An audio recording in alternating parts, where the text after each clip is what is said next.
जैसे राम 14 वर्षों के बाद लौटे हैं, उसी तरीके से इस अयोध्या नगरी में भी जरूर लौटेंगे, क्योंकि इस अयोध्या नगरी के बारे में कहा जाता है कि कण कण में राम व्याप्त है। ऐसा नहीं है कि जो इस मंदिर परिसर में है वही राम के समीप है, वही राम के करीब है।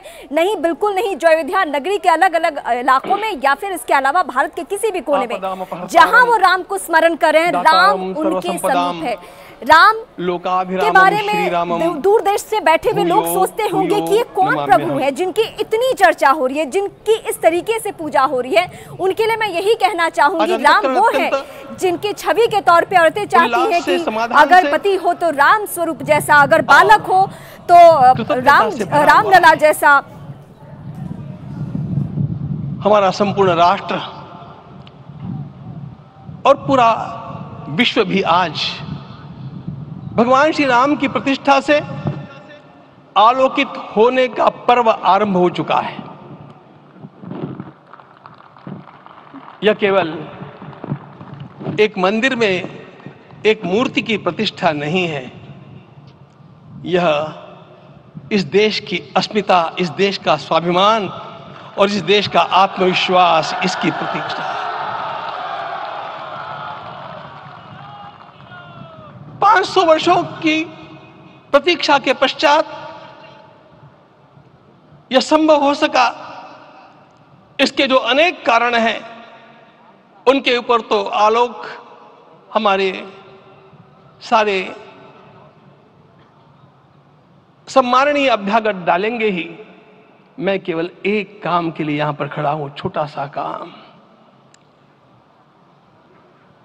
कारण तो अनेक होते हैं, लेकिन अनेक कारण मिलते मिलते आखिर वे एक विशिष्ट स्तर तक पहुंच जाते हैं और उस स्तर पर कोई महापुरुष हम लोगों को उपलब्ध होता है और उस विभूति के कारण युग परिवर्तित हो जाता है।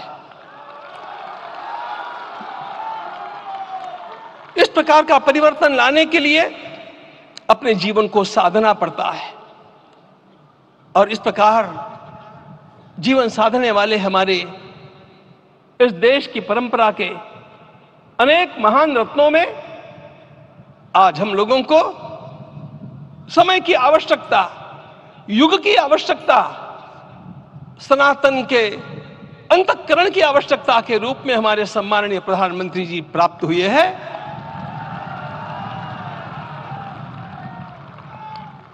यह केवल इस देश का नहीं, यह संपूर्ण विश्व का सौभाग्य है कि आज एक ऐसा राजदर्शी हम लोगों को प्राप्त हुआ।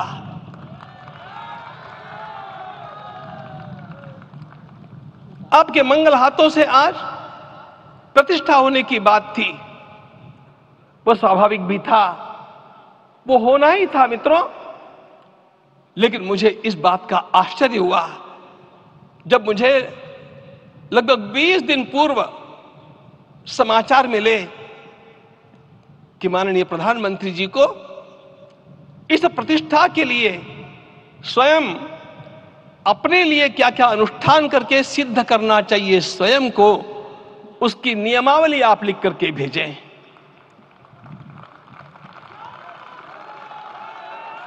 गिरि जी का संबोधन वहां पर थोड़ी देर पहले उन्होंने प्रधानमंत्री नरेंद्र मोदी को वहां पर सम्मानित किया। अब इस बात की व्याख्या करते हुए कि देश के प्रधानमंत्री होते हुए प्रधानमंत्री नरेंद्र मोदी ने विधि विधान को समझने की कोशिश की, आचार्यों से परामर्श किया, उनसे सीखा, जाना कि अगर यजमान वो बनते हैं तो उन्हें किस तरह से अपने कर्म निभाने होंगे, किस तरह की प्रक्रिया उनको फॉलो करनी होगी। बहुत बड़ी बात है। देखिए 566 साल की जो व्यथा है, जो स्ट्रगल रहा है, जो लड़ाई रही है, जो त्याग रहा है, बलिदान रहा है, वो सब की व्याख्या आज रामलला के दर्शन के साथ हो रहे हैं। रामलला विराजमान हुए हैं, राम आ गए हैं, यही हर किसी के मन में है, यही हर्ष है। और उस भव्य दिव्य मूर्ति को देखकर सबको ऐसा ही आभास हो रहा है। कई लोगों के भी तो आंखों से अश्रु आ गए थे। कई लोग होंगे जिन्हें देखकर ऐसा लगा होगा कि कितना भव्य स्वरूप है।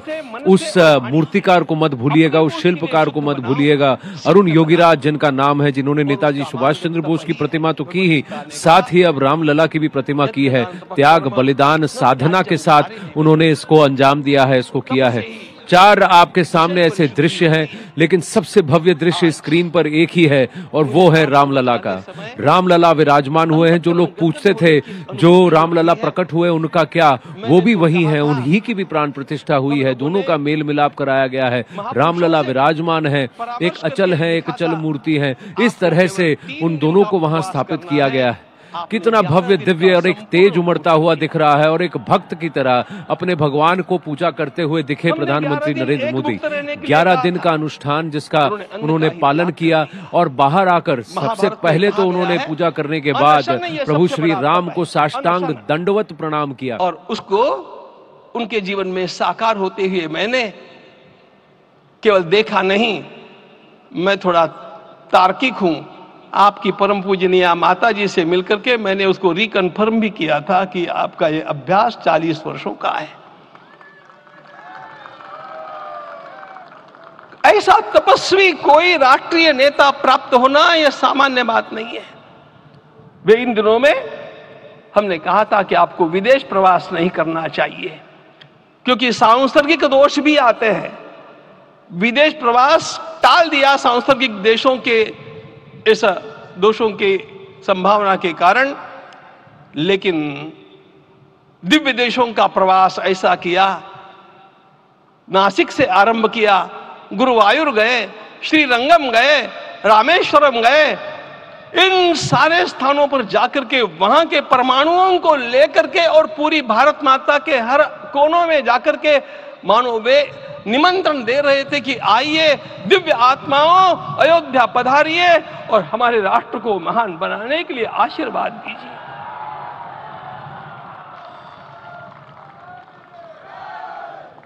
हमने केवल कहा था 3 दिनों तक आपको भूमि शयन करना चाहिए। 11 दिनों से आप भूमि शयन कर रहे हैं। इस कड़कड़ाती ठंड में इस प्रकार का शयन करना, मित्रों, ब्रह्मा जी ने सृष्टि को निर्माण किया। उस समय उन्होंने एक शब्द को सुना था। भारत की संस्कृति का सबसे मूल शब्द है तप, तप इति। हमारे पूज्य गुरुदेव के गुरुदेव परम गुरु कहा करते थे, कांची के परमाचार्य जी महाराज, तपश्चर। मैं जब भी उनसे मिलता था वे कहते थे तपश्चर। आज तप की कमी हो गई है और उस तप को हमने साकार आप में देखा। मुझे इस परंपरा को देखते हुए केवल एक राजा याद आता है जिसमें यह सब कुछ था, और उस राजा का नाम छत्रपति शिवाजी महाराज। छत्रपति शिवाजी महाराज। मित्रों, लोगों को पता नहीं है शायद, वे स्वयं जब मल्लिकार्जुन के दर्शन के लिए श्रीशैलम के ऊपर गए, 3 दिन का उपवास किया, 3 दिन शिव मंदिर में रहे और महाराज ने कहा कि मुझे राज्य नहीं करना है, मुझे संन्यास लेना है। मैं शिव जी की आराधना के लिए जन्मा हूं, मुझे संन्यास लेना है, मुझे वापस मत ले जाइए। इतिहास का वो बड़ा विलक्षण प्रसंग है।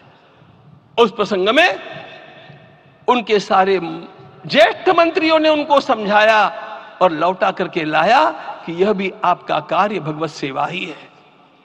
आज हम लोगों को उसी प्रकार के एक महापुरुष ऐसे प्राप्त हुए हैं जिसको भगवती जगदम्बा ने स्वयं हिमालय से लौटा करके भेज दिया कि जाओ भारत माता की सेवा करो। तुम्हें भारत माता की सेवा करनी है। मैं अपने को कभी श्रद्धा रखने के बारे में भावुक नहीं पाता हूं, लेकिन कुछ स्थान ऐसे होते हैं जहां पर आदर के साथ अपना मस्तक अपने आप झुक जाता है। ऐसा एक स्थान हम लोगों को उच्च पदस्थ इस राजर्षि ने जब दिखाया तो मुझे छत्रपति शिवाजी महाराज के गुरु समर्थ रामदास स्वामी महाराज की याद आ गई। उन्होंने शिवाजी का वर्णन किया, निश्चयाचा महामेरु, निश्चयाचा महामेरु, बहुत जनासी आधारू, अखंड स्थितिता निर्धारू, श्रीमंत योगी, श्रीमंत योगी, श्रीमंत योगी। हम लोगों को आज एक श्रीमंत योगी प्राप्त हुआ। आज मैं यहां पर केवल इसलिए खड़ा हूं कि इतने तपस्या के पश्चात इन सारे महात्माओं की अनुमति लेकर के और उनके आशीर्वाद लेकर के उनका यह तप पूर्ण करने के लिए, उसकी सांगता के लिए उनको चरणामृत दिया जा रहा है।